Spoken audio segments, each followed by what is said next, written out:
Hello everybody, Erev Shabbat, Parashat Mishpatim, Rosh Chodesh Adar. Yiratzon, this Rosh Chodesh should be, as we say in the prayer, Sof HaKetz L'chol Tzarotenu, an end to all our troubles and our problems. Tchila V'rosh B'Tyon Avshenu, should be a beginning of the redemption, general redemption of the Mashiach, Bezrat Hashem, but till Mashiach comes, it should be a smooth sailing, Yiratzon. Adar is Rashi Tevot, Ani Hashem Rofecha, I am Hashem, your healer, your curer. Yiratzon Bemet HaKadosh Baruch Hu should give refuah shlema to all the sick people, especially to Chava Rivka Bat Yehudit Malka, to Nehemia Chai Ben Chaviva, and to Aliza Bat Sidl. Betoch Shar Kol Chalei Amcha Yisrael, with all the other sick people. May these words also be Leilui Nishmat Ovadia Ezra ben Avraham Chaim Alevi, Leilui Nishmat Farcha Chatun Bat Chana, Leilui Nishmat Yitzchak Shalom ben Moshe Chai and his brothers. This week's parasha is Parashat Mishpatim. The parasha starts by saying Ki tikneh eved ivri. After the first pasuk it says Ki tikneh eved ivri shesh shanim ya'avod b'shvit yitzeh l'chavshir chinam. Talking about having a eved ivri, a slave. You need a slave. You're buying off a slave. So you can either buy if you buy either a non-Jewish slave. At the time it was the Canaanites, the Canaanim, or we can have a Jewish slave, and it's called an Eved Ivri. Now it's either this man has sold himself, he needed the money, he sold himself to become a slave, or he stole or did some damage, and he's supposed to pay. He comes to bed. You take him to Beit Din to pay, and he says, "I don't have any money." Beit Din sell him as a slave.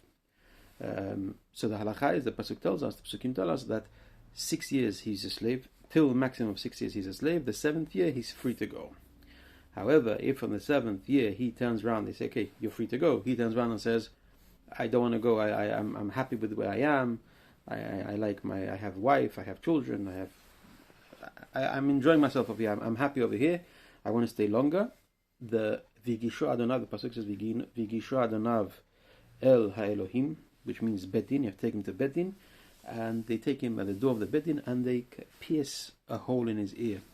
Somewhere here they pierce a hole, and they say, and then he'll be a slave till the Yovel, forever. The pasuk says forever, but we know the forever is till the Yovel.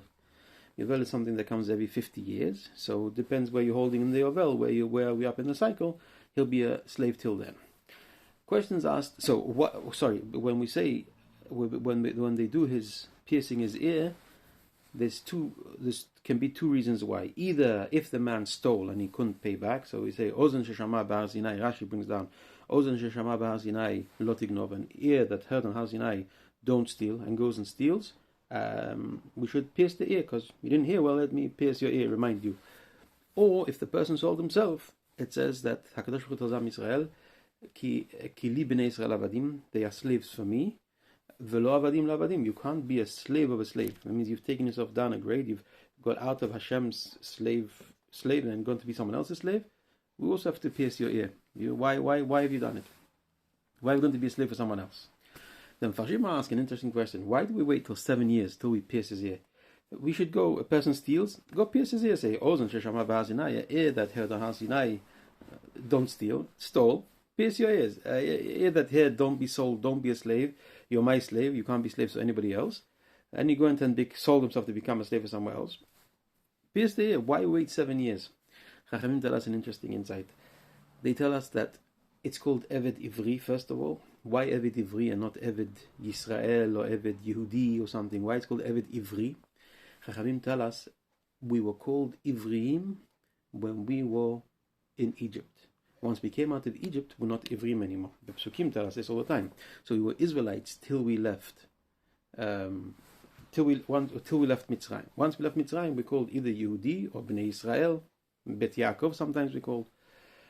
Here tells us that Pasuk tells us that we are called Eved Ivri. That means we've gone down a level in spirituality. Meaning like this: we live our lives, and life is a routine, or however your life is. And we slip. Many times we slip. We go down a level. We've gone down to the level of Egypt. So we got to go through a tikkun, so-called, of this 7 years. Be a tikkun. So I've slipped. I've done something wrong. Let's go to tikkun and we come back up and we forget about it. We come out to the seventh year in this case. 7 symbolizes Shabbat, which is something that elevates the soul. The idea is a person sinned. he dropped his level for whatever it is, and he's gone through to do a tikkun. Fine, do a tikkun, come back on track. However, when a person has dropped the level, and he says, I'm happy on this level, I don't want to go up to the level, I'm happy, let me stay on this level, I'm a sinner, let's stay a sinner forever, go pierce his ear. Chachamim are teaching us, every person's got to know when we slip, when we fall, okay, you fell, get up and carry on, look up, try to get back. Sometimes you have to do tikkun, certain sins have bigger tikkunim, less tikkunim, but the idea is we're always on a track of a tikkun to correct what we've done wrong. If a person turns around and said, I'm happy with my situation the way it is, doing wrong, I'll stay like this, doesn't matter, doesn't bother me, that's where you have to pierce his ear and take action. We should always remember this.